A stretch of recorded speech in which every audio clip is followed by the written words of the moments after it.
Now this one is kind of about abstract money. So, money is the root of all evil. But money could be more than legal tender or official currency. Now, probably most of us know about United States dollar, Australian dollar, Canadian dollar, or British pound and euros and all that stuff. The official money, but then there's social currency, status, the kind of regard that a person is held in. And then there's other things that are money, like time and effort. Or you could call them spoons. If you're not afraid of being made fun of, you can call them spoons. Yeah, the abstract money, the kind that you don't use it to purchase goods, necessarily. You use it to create things. That kind of a money.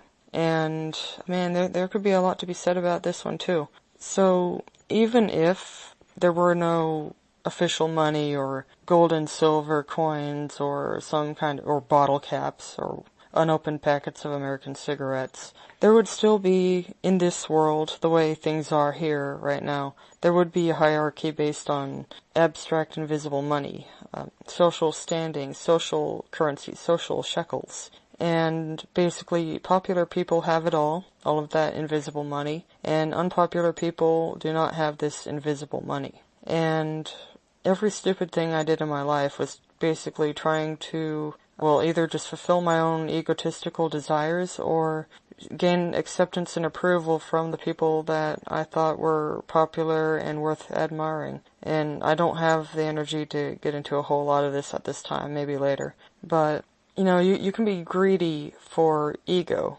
Ego is the worst thing that could happen to everybody or anybody. Ego is terrible, and I'm afraid right now I don't have a very good outline for talking about ego. I am not a philosopher. They're all a bunch of you-know-whats, and they probably never existed anyhow, and philosophy is bullshit. But ego is something worth talking about. There's what people call the reptilian brain, which I don't like that phrase. It's kind of funny, but I don't really like it. It's not... We have our God-given instincts. It's not evolutionary. It's God-given. We have it for a reason. We're born with it. You might call it a primal knowledge. Not primal as in evolution, because they do these associations. Whenever they say a word, they try and put an image to go with it. It's a part of mind control. When you hear the word primal, you're probably thinking primate.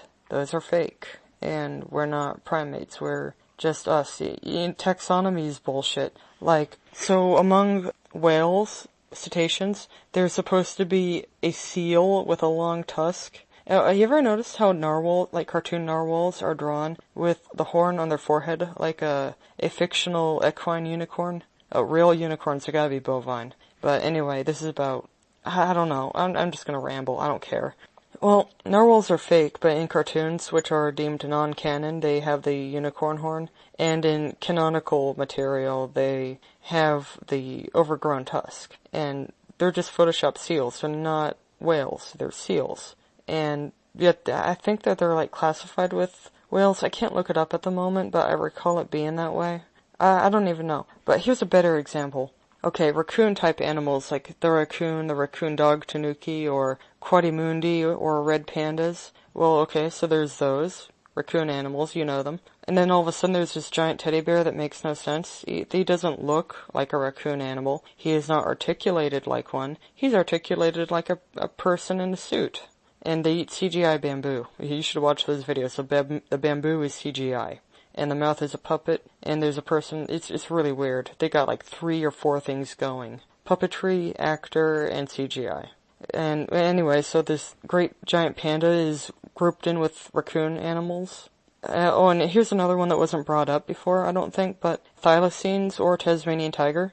Those are civets. Look at their backs. Look at photos of civets and look at Tasmanian tigers. Tasmanian tigers are discontinued. They're not extinct. They're discontinued. They used to paint up civets, but they don't anymore because, they're not like horses. So that's another fake animal out of the way. I also think that vampire bats are dodgy while I'm at it. Rabies is probably a hoax, and vampire bats, I remember hearing about them a lot. I don't recall hearing about them in recent times, but I think they're fake. Anyway, that's a side topic. This is supposed to be about money and ego. And I guess when you kind of boil it all down to the bare basics, I guess all problems and evil stem from pure greed, whether the greed be for spending money or invisible money or time or effort. You ever just want to be greedy for all the effort and time? I understand that. You want to be greedy for social shekels and validation. Those things are not fulfilling, but I've been greedy for them. And I did stupid things chasing that greed. Humility is very important. Stinginess is fear and greed combined. Yeah, greed plus fear equals stinginess. And that's a form of greed. You don't want to spend anything, you want to be stingy. You don't want to be giving. I don't really feel right now like getting into it in a big way, but maybe some other time. And the important takeaway from this is humility is key. Don't try and be better than other people because you're not. If you try and chase greatness, you're just going to fall flat. You're going to burn out. You're going to be miserable. You're probably going to hurt yourself. Like in the past, I have tried so hard to be smart and skilled. That didn't work out. I got very stupid and I hurt myself physically. I developed physical problems from overexerting myself. And I tried to learn things that I thought would get me accepted, things that I thought would make people like me. For popularity's a sham, I've said it before. I don't have time to get into that either at this time, but yeah, just quit trying to be smart. It's not going to work. Let's be honest, you're not.